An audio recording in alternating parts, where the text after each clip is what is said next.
Сіздермен оқушылар, бүгін біз сіздермен бірге 5-ші параграф Алматы Арман-Тобы баспасы 6-шы сынып қазақ тілі тақырыбын көтереміз.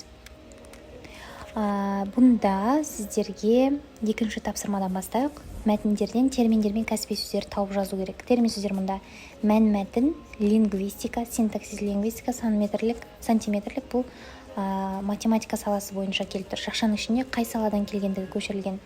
Кәсіби сөздер бұнда лента, қағаз, қарындаш, сызғыш, тіктеуіш, лекало сызғышы, қайшы, тіреуіш, жіп, оймақ, ине, картон, ұста, тарақ, балта, керме-ара, шербек, аталғы, тұшуыр, тәрбі, айтыс, сезон, ине, үштік, жіп, пардос, телтек сөздері жатады.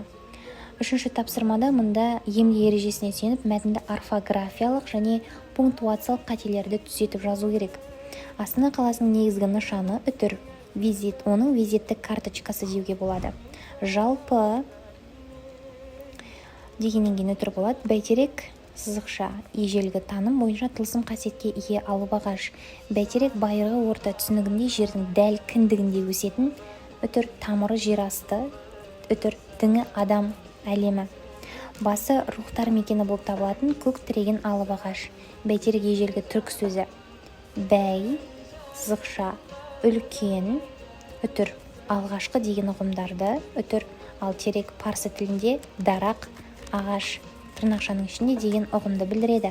Демек, бәйтерек екі сөздің бірігуінен жасалып, зәулім ағаш дегенді танытады.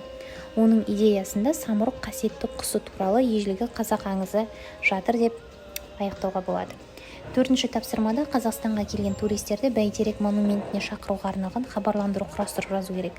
Терминдер мен кәсіби сөздерді қолдану керек. Мысалы, құрметті қала қонақтары, сіздерді тәуелсіз Қазақстанның сәулеттік символына айналған Бәйтерек монументін тамашалауға шақырамыз. Бәйтерек 2002 жылы салынған еліміздің монументі.